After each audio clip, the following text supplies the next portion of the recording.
Hi guys, so this video is going to be about a case that we took in orthopedics recently and how we arrive at a final diagnosis. So without any further ado, let's just start the case. A 55-year-old male working as a daily wage worker presented to us with a chief complaint of pain in both the knees since 1.5 years. He was apparently asymptomatic until 1.5 years ago, after which he developed pain in both the knees, left greater than the right, which is insidious in onset, gradually progressive, dull aching type of continuous pain, no pain in the rest, no radiation or migration of pain aggravated on activity like walking and decreased in intensity on taking rest, and there is no diurnal variation of pain. The pain is associated with diffuse swelling around both the knee joints only on activity, which relieves on taking rest. The pain is also found to be associated with joint stiffness throughout the day and also limitation of movement due to pain. There is no history of trauma, no history of small joint pain or backache, no history of early morning stiffness, no history of fever or evening rise of temperature, no history of generalized body pain, no history of weight loss, and no history of loss of appetite. There is no history of diabetes, hypertension, asthma, tuberculosis, epilepsy, thyroid disorders, or any other systemic disorders. The patient has regular bladder and bowel movement. The patient had a history of smoking and occasional alcohol intake for 2 years, which is stopped 1 year ago. The total pack years for smoking is 2 pack years. So the reason why the history of smoking becomes important is just not because of the lesions it causes to the lungs, but it also causes the oxidative damage and also causes delay in the wound healing. For suppose we post this patient to surgery, we want his surgical wound to heal very quickly, and hence we ask him to stop smoking immediately. So at the end of the history taking, we always need to think about the differential diagnosis of the case.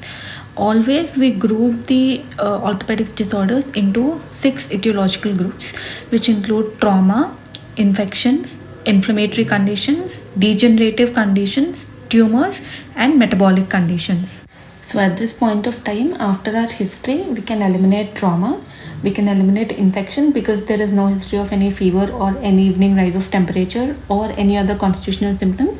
We can also eliminate inflammatory conditions because there is no history of any small joint pain, any back pain, any early morning stiffness.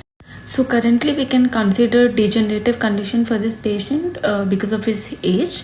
Number 2 is the metabolic conditions, and at last we can also consider tumors. Upon examination, the patient's vitals were found to be within the normal range and there is no generalized ligamentous laxity. On inspection, the patient has waddling gait. The attitude of the lower limbs is extension at the hip, partial flexion at the knee, and the ankle is in neutral position. There is no muscle wasting, no visible swelling, scars, and sinuses. The patient appears to have varus deformity of both knees. On palpation, there is no local rise of temperature, but there is joint line tenderness. Crepitations are felt in both the knees upon flexion and extension movements of the knee. The patellar tap test is negative. A fixed flexion deformity of 10 degrees is seen in the left leg, and fixed flexion deformity of 8 degrees is seen in the right leg. The range of movements is from 8 degrees FFD to 15 degrees in the right limb and 10 degrees FFD to 110 degrees in the left limb. So clearly there is limitation of the movements in the left limb more than the right limb. There are no lymph nodes palpable that are draining the knees, especially the deep inguinal nodes. There is no limb length discrepancy noted, and the neurovascular examination that is distal to the deformity is normal. So the final case summary is after the examination is as follows. A 55-year-old male came to us with chief complaints of pain in both the knees, left greater than the right, with intermittent swelling on activity, with history of smoking for 2 years, has waddling gait and varus deformities of both the knees, with fixed flexion deformities of 10 degrees and 8 degrees on left and right side respectively, with no palpable lymph nodes, and felt crepitations on movements of the joint, and tenderness is present along the joint line.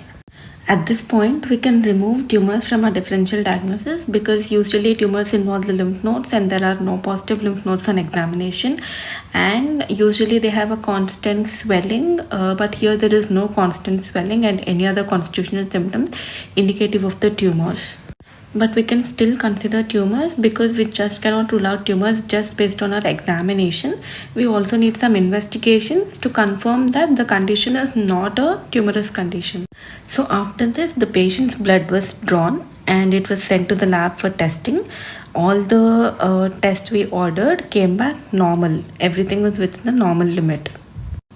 Then we ordered a plain X-ray of both the knee joints, both anteroposterior and the lateral views, in supine as well as standing position. The X-ray is as follows.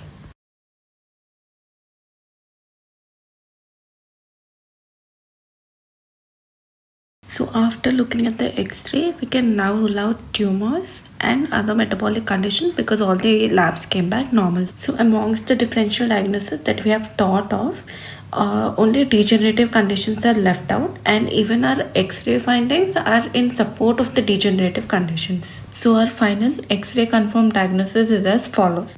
A 55-year-old male diagnosed with bilateral primary osteoarthritis of the knee, left greater than the right side, with bilateral genu varum, with fixed flexion deformity of 10 degrees on the left and 8 degrees on the right side.